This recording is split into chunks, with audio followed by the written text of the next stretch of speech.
Tribunal Constitucional de en sesión, vista la causa 2690, impugnación de los artículos 175 y 177 del Código de Procedimiento Civil.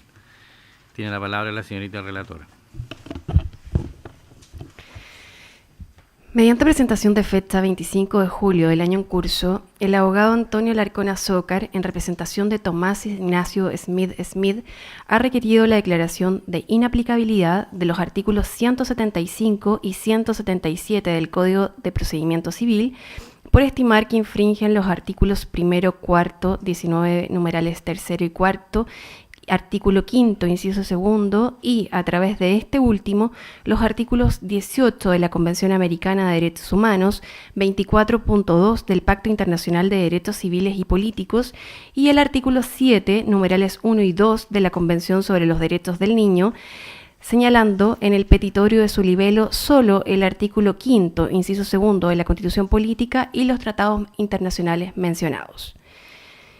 Solicita lo anterior para que surta efectos en el marco de la acción de reclamación de filiación no matrimonial, RIT 1231 de este año, que se encuentra actualmente en tramitación ante el Juzgado de Familia de Concepción en etapa de audiencia de juicio, a la espera del informe del Servicio Médico Legal respecto de la prueba pericial biológica solicitada por la parte demandante y requiriente en estos autos, decretada por el Tribunal en la audiencia preparatoria de fecha 5 de junio del año en curso para los días 25 y 26 de ese mismo mes, bajo el apercibimiento del artículo 199 del Código Civil, según se desprende del acta de la referida audiencia que se encuentra agregada a los autos. En cuanto a los antecedentes de la gestión pendiente, el compareciente expone que entre los años 1992 y 1995, la madre de su representado mantuvo una relación sentimental con el demandado, en la gestión pendiente, don Eric Cartes Bustamante, producto de la cual ésta quedó embarazada, produciéndose el nacimiento del requirente Tomás Smith con fecha 2 de marzo del año 1996. Agrega que la madre, ante la negativa del señor Cartes a reconocer al hijo y al hecho de abandonarla a su suerte, omitió señalar la atribución de paternidad al momento de proceder a la inscripción del menor, figurando sin filiación paterna, solo con el apellido materno, lo que consta en el certificado de nacimiento. Señala que su representado tuvo conocimiento de estos hechos toda su vida, por lo que al llegar a la mayoría de edad y contar con legitimación activa para demandar a su progenitor, procedió con fecha 25 de abril del año en curso a interponer ante el Juzgado de Familia de Concepción demanda de reclamación de filiación no matrimonial en contra del mencionado Cartes Bustamante, a la que se ha hecho referencia precedentemente, a fin de que este tribunal determine su verdadera filiación paterna y, en definitiva, su verdadera identidad. Indica que el demandado, al contestar la acción deducida, opuso, en primer término, la excepción dilatoria de cosa juzgada, invocando los efectos producidos por la sentencia firme y ejecutoriada dictada en los autos civiles caratulados Smith con Cartes, rol número 5628 del año 2004, del segundo juzgado civil de Concepción, en que se rechazó la demanda en todas sus partes,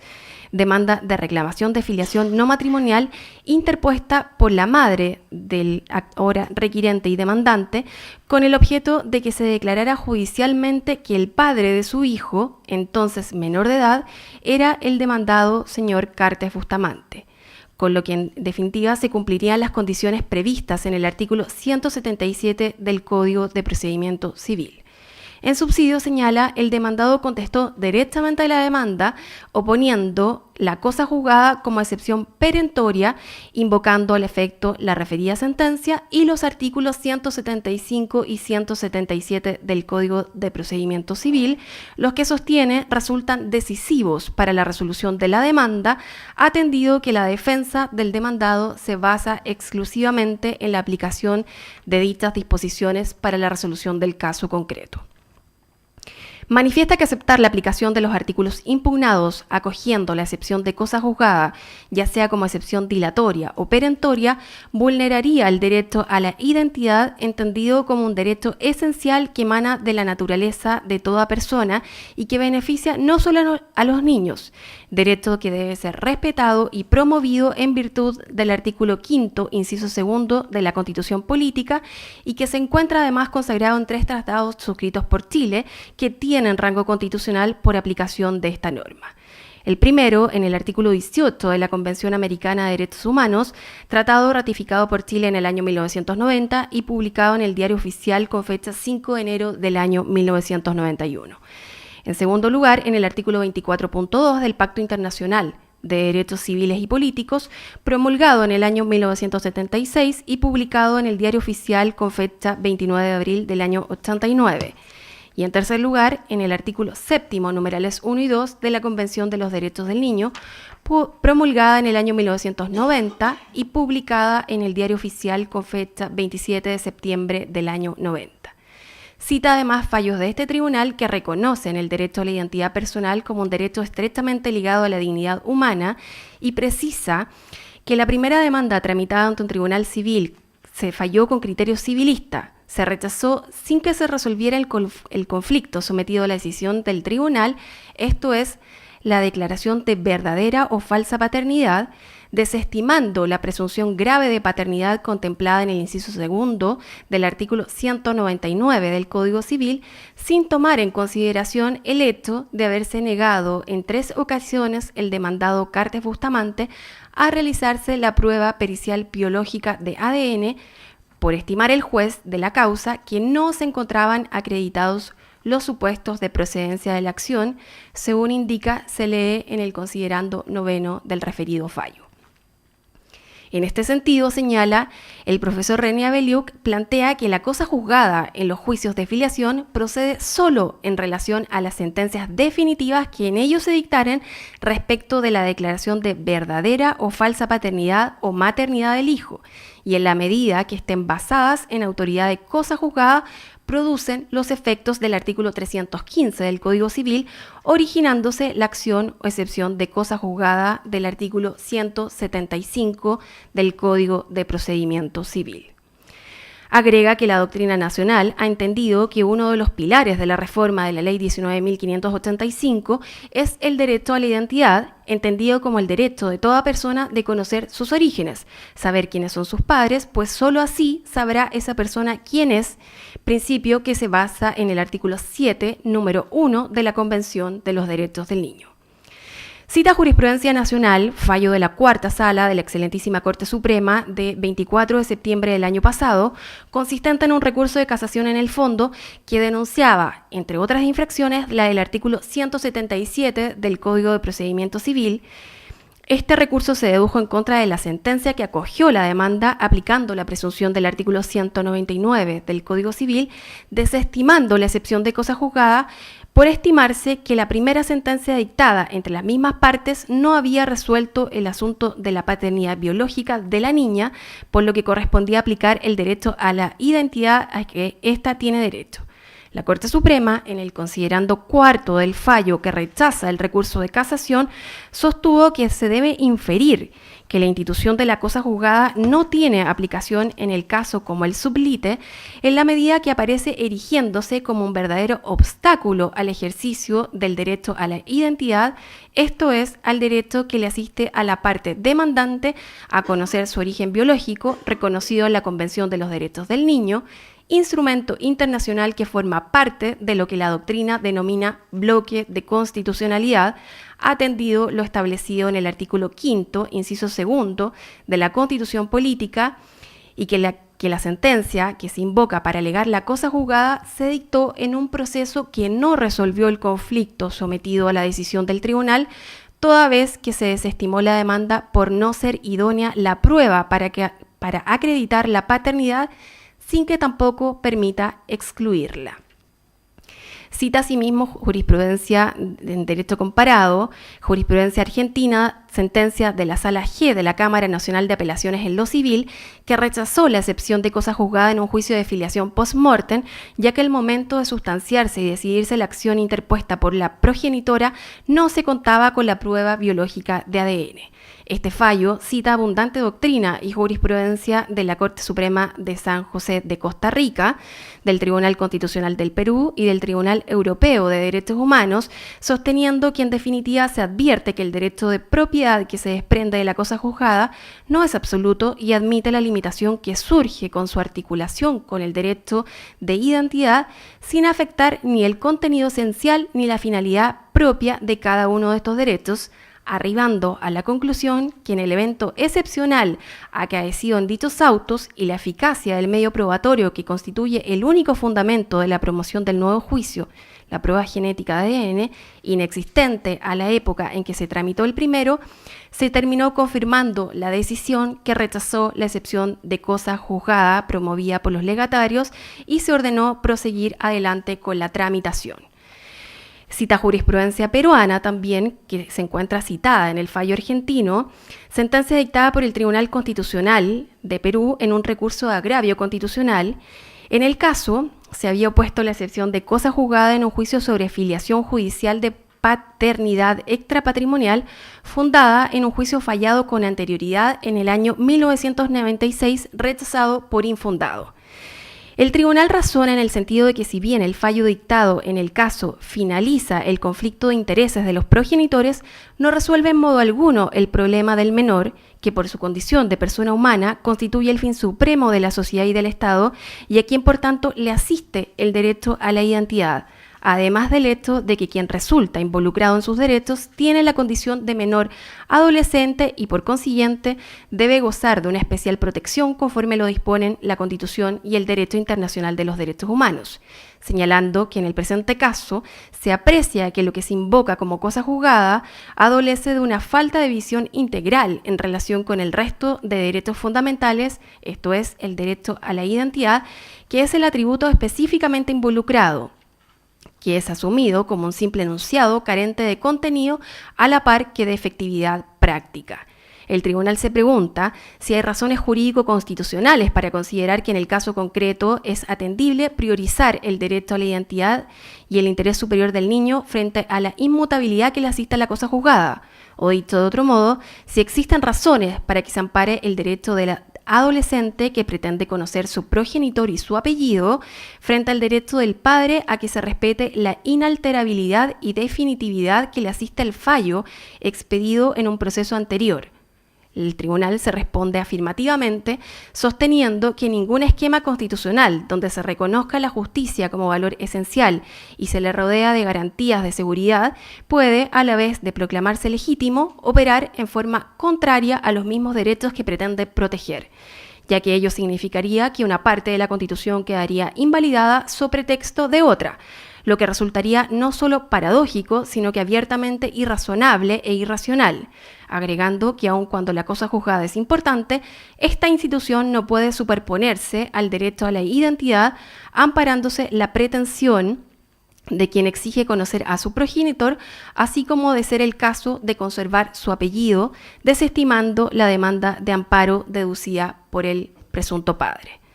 Cita también un pronunciamiento de la Sala Constitucional de la Corte de Justicia de San José de Costa Rica, que en el marco de una consulta judicial facultativa constitucional formulada por un tribunal inferior expuso que el recurso de revisión que puede ser interpuesto por los justiciables interesados cuando les fue imposible por el estado de desarrollo de la técnica o de la ciencia contar con la prueba de marcadores genéticos o se le impidió cualquier otra razón de fuerza mayor, no debe estar sujeto a ningún plazo de caducidad, puesto que cualquier restricción al respecto vacía de contenido el derecho fundamental y humano a saber quiénes son sus padres. El principio de la seguridad jurídica, aunque de profunda raigambre constitucional, no puede ser antepuesto para concluir lo contrario, puesto que los derechos fundamentales y humanos son la base del entero ordenamiento jurídico y según las reglas de hermenéutica constitucional se les debe otorgar un valor preferente. Adicionalmente,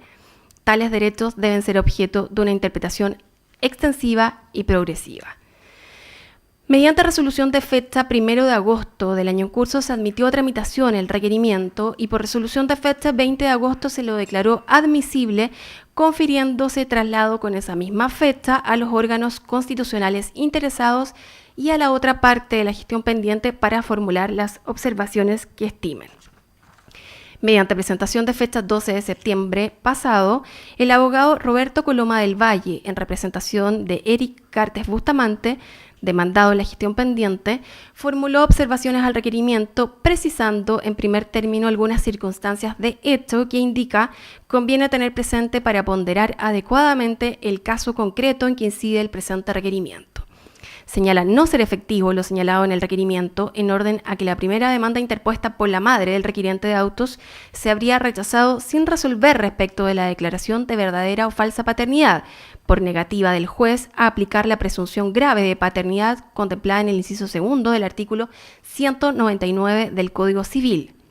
Ello por estimar el juez de la causa que no existían pruebas suficientes sin haber tomado en consideración la negativa en 3 ocasiones del demandado a realizarse la prueba pericial biológica de ADN. Señala que, contrariamente a lo sostenido por el requirente, los jueces de instancia que conocieron del proceso sí aplicaron la norma del artículo 199 del Código Civil, pero no accedieron a la demanda porque, a pesar de tratarse de una presunción grave en contra del demandado, esta no fue corroborada con otros antecedentes del proceso en los términos exigidos por la propia disposición que se remite al artículo 426 del Código de Procedimiento Civil. Al respecto, señala que el considerando octavo de la sentencia de primera instancia dictada en dicho proceso se refirió a la negativa, señalando el juez de la instancia que si bien este hecho injustificado del demandado configura una presunción grave en su contra, de conformidad con lo dispuesto en el artículo 199 del Código Civil vigente a la época en que debía efectuarse la diligencia, esta no se encontraba corroborada con otros antecedentes del proceso porque no se rindió eficazmente prueba alguna que resulte suficiente para establecer la paternidad del demandado respecto del hijo de la demandante. Y por el contrario, el demandante rindió la prueba de 3 testigos que estuvieron contestes en que el demandado no ha podido tener hijos por enfermedad, lo que les consta por conocerlo hace más de 20 años, no encontrándose así acreditados los fundamentos de la demanda, razón por la que ésta no podía prosperar.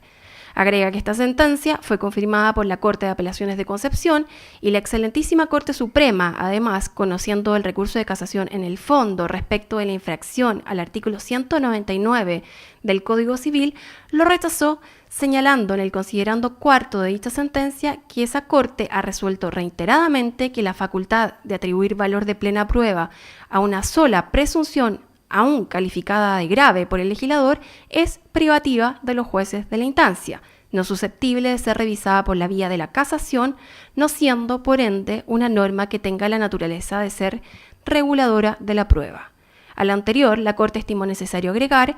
que, como se consigna en el considerando el fallo de primera instancia, en el considerando octavo,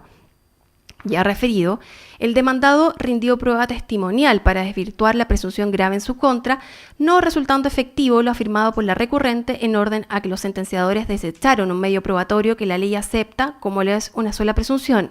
desprendiéndose que no existen antecedentes y fundamentos suficientes que determinen la presunción grave de paternidad contra el demandado, exigencia que resulta esencial para cumplir con el requisito del artículo 426 del Código de Enjuiciamiento Civil. De lo anterior, la parte concluye que la demandante dispuso de un proceso judicial legalmente tramitado con 2 instancias más una sentencia de casación de fondo en que pudo ejercer legítimamente su derecho a establecer la filiación, el derecho a la identidad, al estado civil y demás derechos que ahora denuncia como vulnerados, habiendo siempre contado con asesoría letrada, de manera que jamás estuvo en indefensión. Que el resultado no haya sido el que esperaba no la habilita para revivir una contienda judicial que ya fue resuelta por sentencia que se encuentra firme y ejecutoriada. En segundo lugar, sostiene que el requerimiento pretende cuestionar los efectos de una sentencia judicial firme y ejecutoriada pronunciada en un proceso legalmente tramitado, como se ha señalado, en el que se observaron las normas del debido proceso sin dar cuenta al requirente de la forma en que se produce el efecto inconstitucional que denuncia, ya que el requerimiento no contiene ningún razonamiento jurídico en tal sentido, lo que necesariamente debe conducir a su rechazo.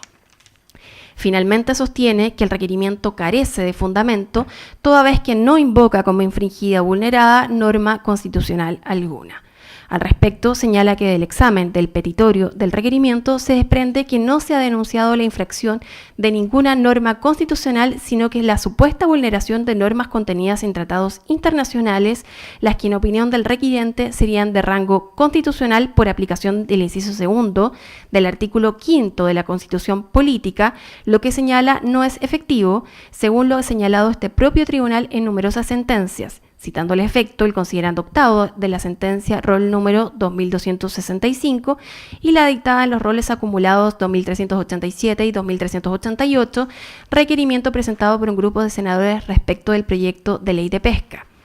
Agrega que la doctrina constitucional nacional es abundante también en la materia y de sobra conocida por esta magistratura, razón por la que no la cita. En suma, señala, es un hecho pacífico que los tratados internacionales no tienen rango constitucional y el requerimiento no puede prosperar por no plantear ningún eventual conflicto entre los artículos impugnados y alguna norma constitucional chilena.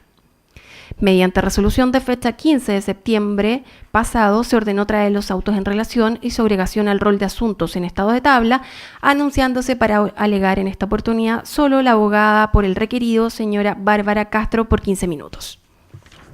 Eso es todo, señoría. Muy bien, gracias. ¿Alguna precisión sobre la relación? No, señoría. Tiene entonces la palabra la abogada Bárbara Castro por 15 minutos por el requerido. Gracias. Buenos días. Con la venia de este excelentísimo tribunal, vengo en alegar por la parte requerida en representación de don Eric Carte Bustamante, solicitando desde ya que se rechace esta acción de inaplicabilidad por inconstitucionalidad interpuesta por la parte requerida, con costa en virtud de los argumentos que paso a exponer. Sin perjuicio de que anteriormente ya se han señalado los hechos que son objeto de esta materia, importante me parece y pertinente destacar algunos antecedentes. En su momento, la parte contraria tuvo la oportunidad de interponer esta reclamación de filiación matrimonial, no solamente ante el juzgado civil, sino que esta materia se vio corroborada por la Corte de Apelaciones y a su vez por la Corte Suprema.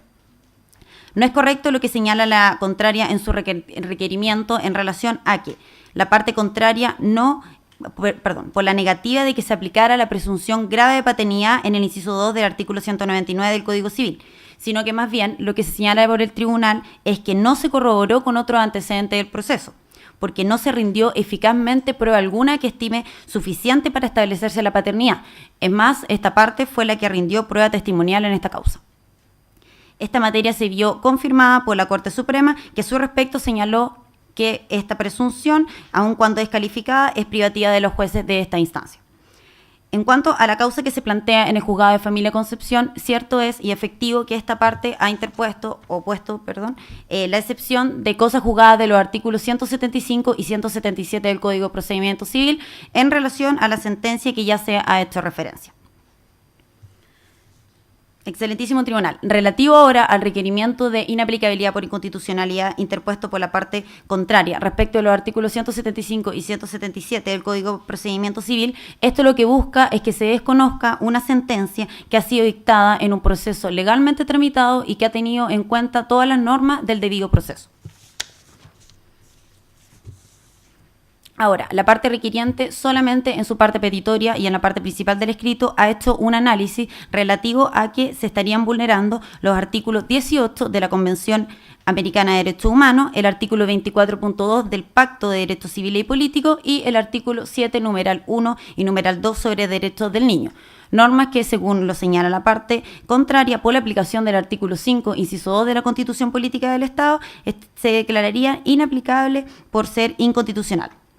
Por lo menos esta parte, su señoría, no vislumbra de qué manera pudiera existir una infracción a esta norma constitucional o más bien una vulneración de normas contenidas en tratados internacionales, que tal como se ha señalado y por abundante jurisprudencia y doctrina no tienen el rango constitucional que señala la parte contraria.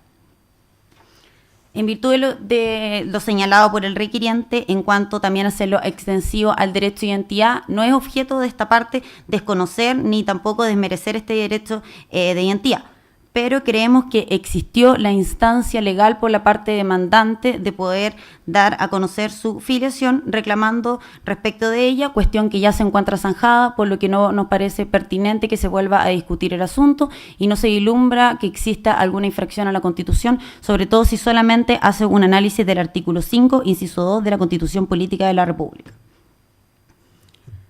Su señoría, no creemos que haya impedimento de que se aplique el artículo 175 y 177 del Código de Procedimiento Civil relativo a la cosa juzgada en estos asuntos, ya que existe sentencia que se encuentra firme y ejecutoriada, y de otra manera se estaría atentando contra la seguridad jurídica y paz social, como son el objeto justamente de la cosa juzgada, y estaríamos reviviendo un proceso una y otra vez sin objeto alguno. Además, su señoría, excelentísima, no vemos impedimento alguno para que esta institución, como lo dije anteriormente, la cosa juzgada sea plenamente aplicable, y no habría obstáculos para conocerlo ni para que el juzgado de familia, en la instancia pertinente, pudiera referirse a este asunto. Además, su señoría excelentísima, me veo impedida de poder hacerme cargo de más alegaciones que lo que se señalaron en la relación, en virtud de que la parte requiriente no vino a la vista de la causa, sin poder confrontar otro tipo de alegaciones que ya las que he señalado. Por lo tanto, no me queda más que solicitar, su señoría excelentísima, que se rechace la acción de inaplicabilidad por inconstitucionalidad relativa a los artículos 175 y 177 del Código de Procedimiento Civil por la supuesta infracción constitucional que pretende hacer valer la contraria, todo aquello con costa del recurso. Muchas gracias. Muy bien. Señoras ministras, señor ministro, ¿tienen alguna pregunta a la abogada? No. Muy bien. Terminada entonces la vista de la causa.